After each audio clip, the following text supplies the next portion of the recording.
이번 강의 소개입니다. 타이포그래피와 관련된 여러 가지 관점들을 학습하고 타이포그래피의 일반적인 개념을 이해하는 것을 목표로 합니다. 포토그래프와 포토그래피, 비디오와 비디오그래피가 서로 다르듯이 타입과 타이포그래피도 전혀 다른 뜻입니다.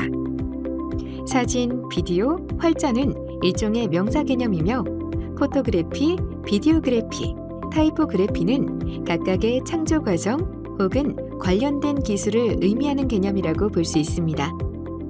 타이포그래피의 어원에서부터 기능에 초점을 맞춘 타이포그래피와 표현에 초점을 맞춘 타이포그래피라는 두 가지 관점을 이해할 수 있도록 안내하겠습니다. 학습 목표: 타이포그래피의 용어적 개념을 설명할 수 있다. 기능적 타이포그래피와 표현적 타이포그래피를 구분해서 설명할 수 있다. 이 수업을 듣고 있는 여러분은 타이포그래피에 대해 얼마나 이해하고 계신가요? 적어도 수업을 신청하고 화면 앞에 다가오셨다는 것만으로도 타이포그래피를 조금은 알고 있거나 혹은 타이포그래피에 대해서 어느 정도 관심을 가지고 있을 것이라고 판단해 볼 수 있을 것 같아요.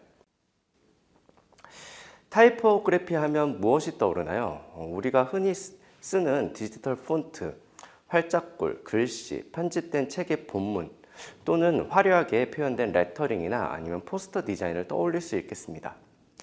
예상하셨겠지만 타이포그래피라는 용어는 단순히 글자꿀, 글자의 모양이나 서체 등을 의미하지는 않습니다. 물론 글꼴이나 폰트 등이 타이포그래피의 요소에 포함되는 것은 맞지만 같은 말이라고 할 수는 없을 것 같습니다. 포토그래프와 포토그래피, 비디오와 비디오그래피가 서로 다르듯이 타입과 타이포그래피도 전혀 다른 뜻입니다. 사진, 비디오, 활자는 일종의 명사 개념이고요. 포토그래피, 그리고 비디오그래피, 타이포그래피는 각각 창조 과정 혹은 관련된 기술을 의미하는 개념이라고 볼 수 있습니다. 타이포그래피는 활자, 그러니까 움직일 수 있는 낫자들을 조합하는 일련의 기술입니다. 때로는 활자들을 조합하는 조판, 그러니까 타입 세팅의 과정을 거쳐서 지면을 이루고 인쇄하는 모든 과정을 포괄하기도 합니다. 물론 디지털 시대인 지금에 와서는 인쇄가 아니라 스크린에 글자가 표출되는 과정까지도 포괄할 수 있을 것 같아요. 제라드 웅어라는 네덜란드의 그래픽 디자이너는 읽는 것과 보는 것은 전혀 다른 행위이기 때문에 동시에 일어날 수 없는 것이라고 강조했습니다. 일반적으로 우리는 글자를 혹은 글을 읽는다고 하지 본다고 하지는 않아요. 하지만 일상에서 우리는 아주 자주 글자를 읽기보다 바라보는 행위를 합니다. 무의식적으로 말이죠. 당연한 말이지만 이런 구분 방식이 조금 흥미롭지 않나요? 이제부터 우리는 보는 글자와 읽는 글자를 구분하도록 노력해 봅시다. 이쯤 되면 타이포그래피란 글자를 다루는 창작 행위 정도로 이해해 볼 수 있을 것 같은데요. 하지만 글자라는 말의 의미가 다소 넓고 막연하죠. 그래서 조금 더 자세히 구분해 볼 필요가 있을 것 같습니다. 그래서 저는 타이포그래피에 대해서 이야기를 할 때 크게 두 가지 관점에서 접근해 보는데요. 하나는 글자를 읽기 위한 대상으로 여기는 방법이고요. 하나는 글자를 이미지로 보는 방법입니다. 이 둘은 항상 연관관계를 맺고 있어요. 하지만 조금 더 명확하게 이해를 돕기 위해서 앞의 방식을 기능적인 타이포그래피라고 하고 이미지로 보는 뒤의 방식을 표현적 타이포그래피라고 이름 붙여봅시다. 먼저 기능적 타이포그래피에 대해 말해볼게요. 아주 보수적인 관점에서 이야기하면 원래 타이포그래피는 온전히 가독이라는 기능에 초점이 맞춰져 있습니다. 타이포그래피의 어원을 따라가 보면 말이죠. 타이포는 표시를 뜻하는 그리스어 티포스의 어원을 두고 있고 이는 영어 단어 타입으로 이어져서 활자, 활판, 인쇄, 식자공을 뜻하고 있습니다. 그래피는 쓰다라는 의미 그리스어 그래포에서 유래해서 어떤 술, 어떤 학을 뜻하는 영어 전미사 그래피로 연결이 됐는데요. 다시 말해서 타이포그래피는 활자를 사용해서 디자인하는 기술이라고 말할 수 있겠습니다. 그렇다면 앞에서 이야기 나눴던 글자를 다루는 창작 행위에서 조금은 구체적인 개념으로 이어가 되지 않았나요? 그렇다면 지금까지 자주 언급했던 이 활자가 우리가 흔히 말하는 글자와 어떤 차이점이 있을까요? 활자란 원래 글자를 찍어내기 위한 일정한 형태의 볼록한 글자 모양을 갖고 있는 쇠막대기 또는 나무 막대기를 말합니다. 과거에 활판 인쇄술의 활판은 살활자에 판목 판자로 움직이는 판을 이용하여 인쇄하는 것을 말하는데요. 움직이는 판에 글자가 새겨져 있는 것을 살아있는 글자라는 의미로 활자라고 이름 붙여진 것입니다. 움직이는 평평한 판 위에 볼록하게 글자가 새겨져 있고 그것에 책의 형태에 맞춰 짠 다음에 거기에 인쇄가 되는 게 활판 인쇄인 것이죠. 참고로 세계에서 가장 오래된 금속 활자, 직지신제 요철은 1377년에 만들어진 것으로 알려져 있습니다. 1377년에 청주 흥덕사에서 금속 활자로 찍어낸 것이 초인본이고요. 금속 활자본은 현재 학원만 전해지고 있고 프랑스 국립도서관에 소장되어 있다고 합니다. 하지만 아이러니하게도 활판 인쇄의 기원은 1455년 요하네스 구텐베르크가 활판 인쇄술을 발명하면서부터 시작되었다고 전해지고 있죠. 무엇이 시초인지도 중대한 사건이지만 타이포그래피에서 구텐베르크의 활판 인쇄술이 자주 언급되는 이유는 또 다른 게 있습니다. 구텐베르크의 활판 인쇄술은 대량 인쇄를 가능하게 해서 책의 보급화에 결정적인 영향을 끼쳤습니다. 이는 글자를 다루는 타이포그래피 역사에서 중요한 사건을 언급하지 않을 수 없는 것이죠. 글자는 말을 담는 그릇이라고 할 수 있습니다. 글자는 하나의 언어권에서 약속된 기호로 생성한 것이고 글자의 모양을 디자인하고 반복해서 다듬으면서 사용이 용이하도록 만든 것이 활자라고 할 수 있겠죠. 활자는 우리가 화면이나 지면에서 보는 것과 같이 유형화된 글자의 형태로 볼 수 있어요. 그래서 글자는 활자를 포함한 그리고 글씨를 모두 포함한 것이라고 할 수 있겠습니다. 예를 들어 볼게요. 세 가지 A는 모두 글자입니다. 하지만 하나는 활자이고 다른 것은 활자가 아닌 것이죠. 참고로 활자에서 유래한 말로 서로 다른 글꼴들을 가리켜서 활자체, 타입페이스라고 합니다. 활자를 잘 다룬다는 것은 무엇을 의미할까요? 단순히 잘 읽히기 위한 기능에 충실한다면 시각적 아름다움은 배제되는 것일까요? 기능적 타이포그래피에서 말하는 신미성이란 글의 내용과 형식에 따라서 올바르게 보여지기 위한 내면의 세계관을 담는 것이라고 할 수도 있습니다. 무엇을 읽고자 하는가에 대해서 독자에게 전달하는 커뮤니케이션 방식의 출발 지점을 찾는 행위라고 볼 수도 있겠죠. 타이포그래피를 꼼꼼하게 학습한다면 우리는 일상에서 글을 워드 프로세서에 손쉽게 쏟아붓고 끝내버리는 행위를 멈추게 될지도 모릅니다. 우리가 일상에서 편안하게 글자를 읽고 학습할 수 있는 이유는 수많은 디자이너와 타이포그래퍼들이 수없이 섬세한 과정을 거쳐 만들어낸 글자들, 활자들의 결과물이기 때문이죠.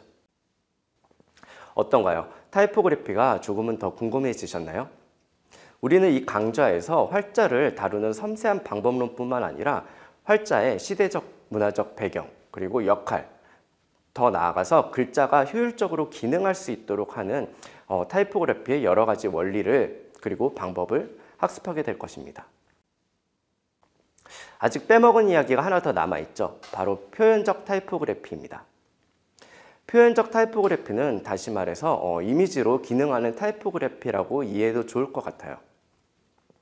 여기에 활자가 하나 있습니다. 정확한 정보로는 헬베티카라는 활자체로 레귤러 크기의 레귤러 모양의 글자와 두께 그리고 스타일을 가지고 있다고 설명할 수 있을 것 같아요. 또 다른 활자체로 변환했을 때도 마찬가지입니다. 게러몬드라는 글꼴의 레귤러 두께 등등 이렇게 설명을 할 수 있겠죠. 하지만 이것은 타이포그래피에 대한 지식이 있을 때 이 형태의 외형을 분석적으로 말하는 행위일 것입니다. 보통은 그냥 쓰여진 글자를 읽겠죠. 여기에서 우리는 활자가 일반적으로 다소 중립적이란 것을 알 수 있습니다. 한편 글꼴에 스타일링이 되었을 때는 어떤가요? 감정이 느껴지시나요?